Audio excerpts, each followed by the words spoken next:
एक फैसला जो अमेरिका को तोड़ भी सकता था और जोड़ भी सकता था। 1860 का अमेरिका दो हिस्सों में बंट चुका था। उत्तर कहता था कि स्लेवरी गलत है और दक्षिण कहता था कि स्लेवरी ही इकोनॉमी है। हर चुनाव, हर भाषण, हर अखबार देश को सिविल वॉर की तरफ धकेल रहा था। इसी समय व्हाइट हाउस में पहुंचे अब्राहम लिंकन सर, एक ऐसा इंसान जिसके पास ना राजनीतिक विरासत थी ना कि धन दौलत, बस एक ईमानदार दिमाग, एक मजबूत दिल और इंसाफ में अटूट विश्वास। लिंकन सर ने व्हाइट हाउस पहुंचते ही समझ लिया, या तो स्लेवरी बचेगी या अमेरिका, दोनों एक साथ नहीं चल सकते। लेकिन स्लेवरी खत्म करने का मतलब था साउथ खुलकर रिबेलियन करेगा। युद्ध लगभग तय था, हजारों लोग लिटरली मरेंगे, देश दो टुकड़ों में बिखर सकता था। कोई भी नेता इस डर से पीछे हट जाता, लेकिन लिंकन सर ने कहा, अगर ये युद्ध अमेरिकन फ्रीडम की कीमत है तो ये युद्ध होकर रहेगा। 1863 में लिंकन सर ने एमेंसिपेशन प्रोक्लेमेशन साइन किया, स्लेवरी खत्म करने की घोषणा। यह कदम सिर्फ राजनीतिक नहीं था, यह था एक मॉरल एक्सप्लोजन। दक्षिण में लिटरली आग लग गई, नॉर्थ में इंडस्ट्रियलिस्ट लोग घबरा गए, डर गए।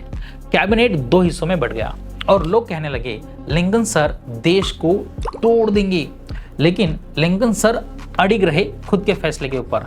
अगर हम डर कर पीछे हट गए तो आने वाली पीढ़ियां हमारी कायरता की कीमत चुकाएंगी। उनका ये 101% स्टेटमेंट बराबर था।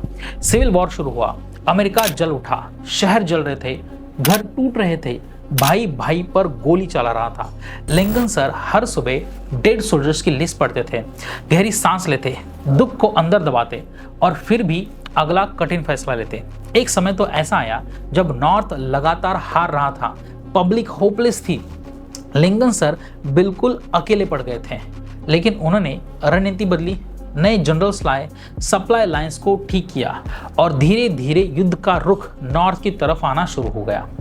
1865 में साउथ ने सरेंडर कर दिया, स्लेवरी खत्म हो गई, अमेरिका बच गया, घायल हुआ, टूटा हुआ, लेकिन एकजुट, एक संध। और दर्दनाक सच यह है कि वॉर खत्म होने के सिर्फ 5 दिन बाद लिंकन सर को एक थिएटर में गोली मार दी गई। देश को जोड़ने वाला नेता खुद जिंदगी से कट गया। लिंकन सर हमें क्या सिखाते हैं? सबसे पहले इंपॉर्टेंट चीज, लीडर वो नहीं होता जो आसान रास्ता चुने, लीडर वो होता है जो सही रास्ता चुने, भले पूरी भीड़ उसके खिलाफ क्यों ना खड़ी हो। उन्होंने आसान नहीं चुना, उन्होंने सही चुना, और उसी फैसले ने अमेरिका को इतिहास की सबसे मजबूत डेमोक्रेसी बना दिया। आपको क्या लगता है? Do let me know in the comment section.